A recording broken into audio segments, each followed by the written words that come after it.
ஓம் சாந்தி. 5/7/2025 காலை முரளியின் சாரம்.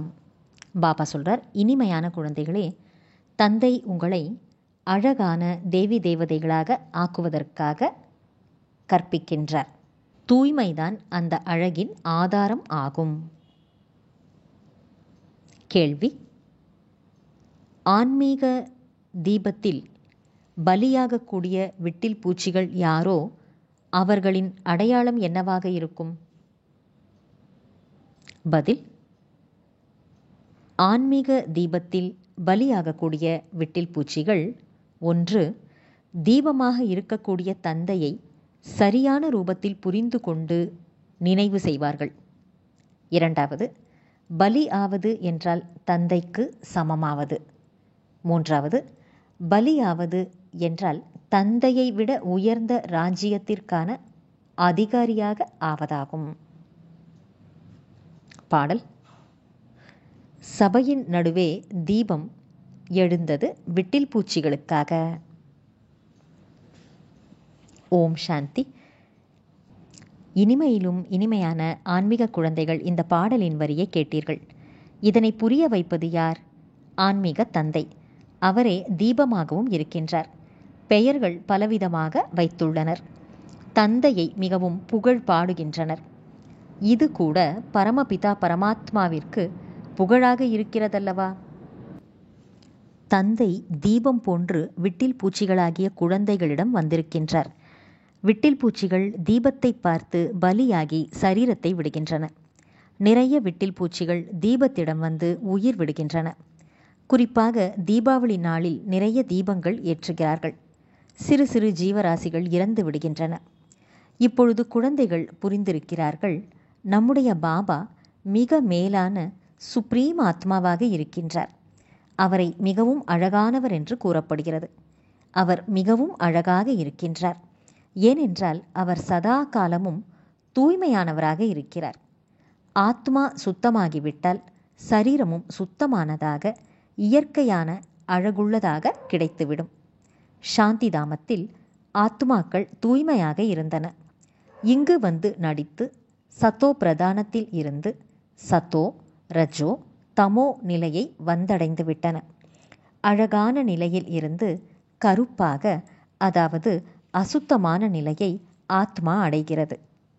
ஆத்மா தூய்மையாக இருந்தபோது அதனை சத்தோ பிரதானமான தங்கத்திற்கு சமமான நிலை என்று கூறப்படுகிறது. இதனால் சரீரமும் தங்கத்திற்கு சமமானதாக கிடைக்கிறது.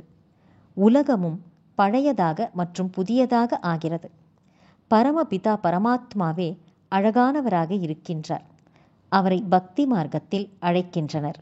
ஹே சிவபாபா, ஆத்மாக்களை அசுத்தமான நிலையில் இருந்து சுத்தமாக அழகாக ஆக்குவதற்கு அந்த நிராகாரமான பரமபிதா பரமாத்மா வந்திருக்கின்றார்.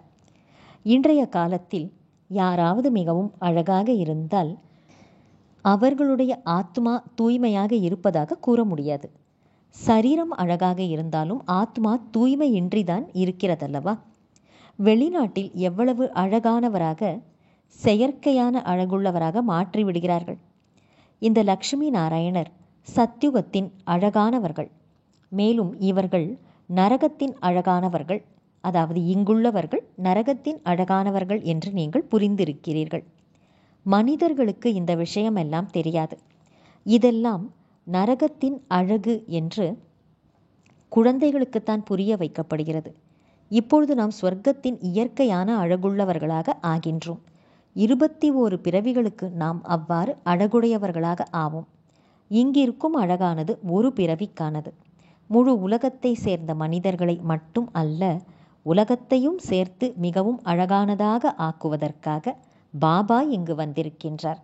மிகவும் அழகான தேவி தேவதைகள் புதிய உலகமான சத்யுகத்திலே இருந்தனர். அவ்வாறு ஆவதற்காக இப்போது நீங்கள் படிக்கிறீர்கள். தந்தையை தீபம் என்றும் கூறுகின்றோம். ஆனால் அவர் பரமாத்மாவாக இருக்கின்றார்.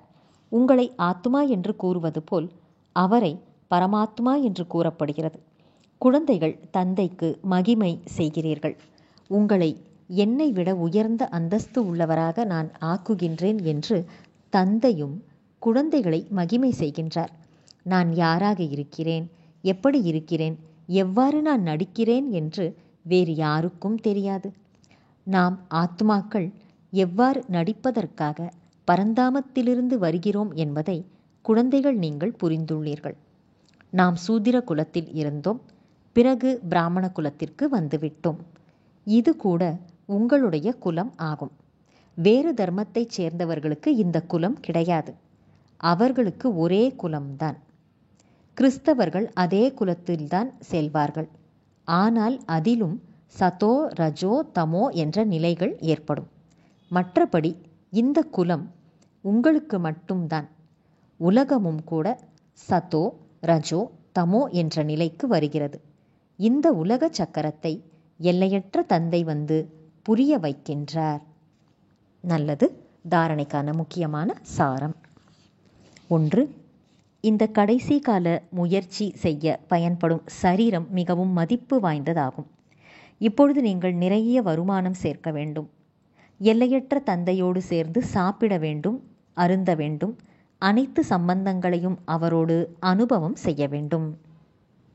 2. தந்தைக்கும் மற்றும் இந்த பிராமண குடும்பத்திற்கும் களங்கத்தை ஏற்படுத்துவதைப் போல எந்த காரியத்தையும் செய்துவிடக்கூடாது. ஆத்ம அபிமானியாகி முற்றிலும் தூய்மையாக வேண்டும். நினைவின் மூலம் பழைய அழுக்குகளை நீக்க வேண்டும். வரதானம்.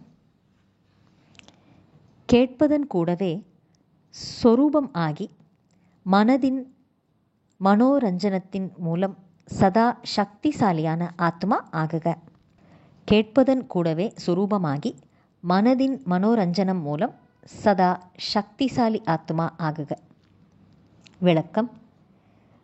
தினமும் மனதில் தனக்காக மற்றும் பிறருக்காக ஊக்கம் உற்சாகம் நிறைந்த சங்கல்பத்தை கொண்டு வாருங்கள்.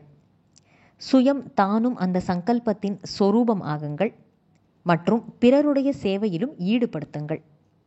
அப்பொழுது தன்னுடைய வாழ்க்கையும் சதா காலத்திற்கும் உற்சாகமானதாக ஆகிவிடும் மற்றும் பிறருக்கும் கூட நீங்கள் உற்சாகம் கொடுக்கக்கூடியவர்களாக ஆகிவிடுவீர்கள். எவ்வாறு கேளிக்கைக்கான நிகழ்ச்சி நடைபெறுகிறதோ அவ்வாறு தினமும் மனதின் மனோரஞ்சனத்திற்கான நிகழ்ச்சியை, அதாவது மனமகிழ்ச்சிக்கான நிகழ்ச்சியை உருவாக்குங்கள். என்ன கேட்கிறீர்களோ அதன் சொரூபம் ஆகுங்கள். அப்பொழுது நீங்கள் சக்திசாலி ஆகிவிடுவீர்கள். ஸ்லோகன். பிறரை மாற்றுவதற்கு முன்பாக தன்னை மாற்றிக்கொள்ளுங்கள். இதுவே புத்திசாலித்தனம் ஆகும். நல்லது. இனிமையிலும் இனிமையான, வெகு காலம் கழித்து காணாமல் போய் மீண்டும் தேடி கண்டெடுக்கப்பட்டுள்ள செல்லமான குழந்தைகளுக்கு தாயும் தந்தையுமான பாப்தாதாவின் அன்பான நினைவுகள் மற்றும் காலை வணக்கம். ஆன்மீக குழந்தைகளுக்கு ஆன்மீக தந்தையின் நமஸ்காரம். ஆன்மீக தந்தைக்கு ஆன்மீக குழந்தைகளின் நமஸ்காரம். அவ்யக்த சமிக்கை. சங்கல்பங்களின் சக்தியை சேமித்து கொண்டு சிரேஷ்டமான சேவை செய்வதற்கு கருவியாக ஆகுங்கள். அனைத்தையும் விட தீவிர வேகத்தில் சேவை செய்வதற்கான சாதனம் என்னவென்றால் சுபமான மற்றும் சிரேஷ்டமான சங்கல்பங்களின் சக்தி ஆகும்.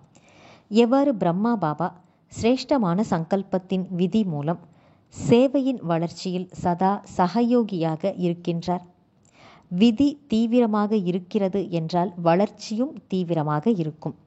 அதேபோல குழந்தைகளாகிய நீங்களும் சிரேஷ்டமான சுபமான சங்கல்பங்களில் நிறைந்தவர் ஆகுங்கள். நல்லது. ஓம் சாந்தி.